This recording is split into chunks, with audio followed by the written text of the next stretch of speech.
পান্তাহু কথা বলছেন কেন ভাই? এই আপনি কথা বলছেন কেন ভাই? আপনি কথা বলছেন কেন? সে বুখারী কিতাবুল জুমা 19 নম্বর হাদিস, যখন ইমাম সাহেব কথা বলবেন, পাশে যদি কেউ একজন কথা বলে, পাশের জন্য কথা বলে চুপ করাতে পারবেন, এটা ইসলাম। আপনি কথা বললেন মানে? সূরা আরাফ সূরা নম্বর 7 আয়াত 204, ওয়া ইজা কুরিয়াল কোরআনু ফাসতামিউ লাহু আনসাতু লাআল্লাকুম তুরহামুন। যখন তোমাদের সামনে কোরআন পাঠ করা হয় তখন তোমরা চুপ থাকো, একদম স্টপ, চুপ থাকতে হবে, শ্রবণ করো, শুনতে থাকো, তাহলে আল্লাহর পক্ষ থেকে রহমত অর্পণ হতে থাকবে। এখানে কোরআন পাঠ করছি, হাদিসে মুবারাকা পাঠ করছি, আপনি আপনার মতো কথা বলবেন মানে? দাঁড়িয়ে আছেন কেন? বসে পড়েন, যে জায়গায় আছেন ওইভাবে বসে পড়েন। কেন জায়গা নেই?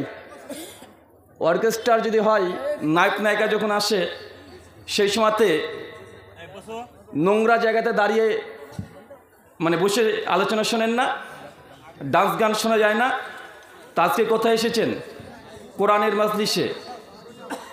জায়গা যেহেতু সংকীর্ণ আছে, এই জন্য যতটা পারা যায় এখানে বসতে হবে। ওই দিকটা অনেক জায়গা আছে, একটু আপনি বলে দেন। ট্রেনে তো অনেক জায়গা আছে। জি, বলে দেন। আপনারা নিজেদের অবস্থান ক্লিয়ার করেন, বসে পড়েন, যে যেখানে আছেন বসে পড়েন।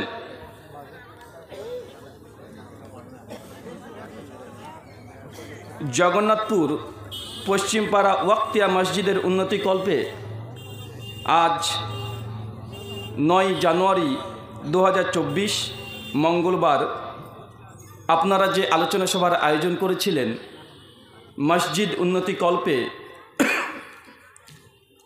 আল্লাহ সুবহানাহু ওয়া তাআলা আপনাদের এই ওয়াজ মাহফিলটিকে কবুল করেছেন। এই জন্য মহান সত্তা আল্লাহ সুবহানাহু ওয়া তাআলার সংক্ষিপ্ত শুকরে সুজুদ আদায় করি, সকলে পড়ি আলহামদুলিল্লাহ। মহান সত্তা আল্লাহ সুবহানাহু ওয়া তাআলার কাছে দোয়া, এই প্রার্থনা, আল্লাহ সুবহানাহু ওয়া তাআলা, আমরা মানুষ, আমরা কম বেশি ছোট বড় ভুল ত্রুটি বিচ্যুতি আমরা করেই থাকি। আজকের এই আলোচনা সভার ওসিলায় আমাদের পেছনের ছোট ছোট গোনাগুলোকে তুমি ক্ষমা করে দাও, সকলে পড়ি আমিন। মহান সত্তা আল্লাহ সুবহানাহু ওয়া তাআলার কাছে দোয়া, আজকের এই আলোচনা সভাটিকে সফল করার জন্য যারা সার্বিক দিক থেকে সাহায্য এবং সহযোগিতা করেছেন, অর্থ, শ্রম, মেধা, দোয়া, পরামর্শ, দূর দূরান্ত থেকে যেসব দিনী ভাই এবং বোনেরা উপস্থিত হয়েছেন, আল্লাহ সুবহানাহু ওয়া তাআলা আপনাদের প্রত্যেকের নেক নিয়াত এবং নেক আমলগুলোকে কবুল করে নাও, সকলে পড়ি আমিন। সম্মানিত সুধী, বাদ মাগরিব থেকেই বিভিন্ন আলোচক তারা পবিত্র কোরআন এবং সহিহ হাদিসের আলোকে গুরুত্বপূর্ণ আলোচনা আপনাদের সামনে পেশ করেছেন। আজকের এই আলোচনা সভার মধ্যম লগ্নে একটি ছোট্ট বিষয় নিয়ে আপনাদের সঙ্গে আলোচনা পেশ করব। আজকে যে বিষয়ে গুরুত্বপূর্ণ আলোচনা হবে, আলোচ্য বিষয় ইবাদত কবুলের শর্ত। কি বললাম? জোরে বলেন। ইবাদত কবুলের শর্ত। আমরা কম বেশি প্রত্যেক ইবাদত করি তো, তাই না? মনে রাখবেন, ইসলাম এমন একটি জীবন ব্যবস্থা যেখানে আপনি নিজের ইচ্ছে মতো পায়ের ধাপ পর্যন্ত ফেলতে পারবেন না, এর নাম ইসলাম। মুসলিম এটা আরবি শব্দ, বাংলা খোলাসা শরী অর্থে যদি মুসলিমের বাংলা অনুবাদ করতে হয়, তাহলে মুসলিম ওই ব্যক্তিকে বলে যে ব্যক্তি মহান আল্লাহর কাছে নিজের সমস্ত ইচ্ছা, সমস্ত মানে বুঝেন, সব ইচ্ছা আল্লাহর কাছে সমর্পণ করে দেয়, একদম আত্মসমর্পণ করে দেয়। এটাকে বাংলাতে বা আমাদের ভাষা যেটা আমরা বুঝি আরবিতে, এটার নাম হচ্ছে মুসলিম। চাচা, মুসলিম মানে বুঝতে পারছেন?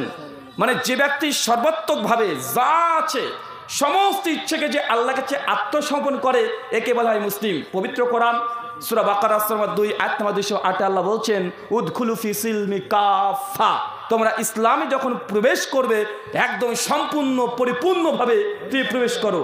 কিছুটা প্রবেশ করবেন, কিছুটা করবেন না, কিছু মানবেন, কিছু মানবেন না, এটা ইসলাম নয়।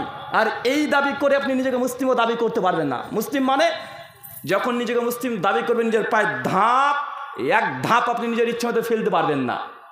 আচ্ছা, পায়খানা বাথরুমে যান, যেতে হয় তো, যখন বাথরুমে ঢোকেন কোন পা আগে ঢোকাতে হয়? কোন পা? বাম পা। যখন বের হচ্ছেন কোন পাটা আগে বের করতে হয়? ডান পা। মসজিদে যখন প্রবেশ করবেন সে সময় কোন পা আগে ঢোকে? ডান পা। উল্টে গিয়েছে কি যায় না? কথা বলেন। উল্টে গিয়েছে কেন? এটা মুসলিমের পা। নিজের ইচ্ছে মতো, আপনি হিন্দু বা খ্রিস্টান না যে পায়খানা ঘরে ঢুকে যাবেন নিজের ইচ্ছে মতো। এখানেও আল্লাহর বিধানকে মেনে চলতে হয়। জোর করে যদি মনে করেন যে না আমি বাথরুমে ঢোকার সময় ডান পা আগে ঢোকাবো, এটা ইসলাম নয়। আপনি যে মুসলিম দাবি করলেও এটা আপনি ইসলামী আদব কায়দা মেনে চলছেন না। ইসলাম ধাপে ধাপে ইসলাম আছে।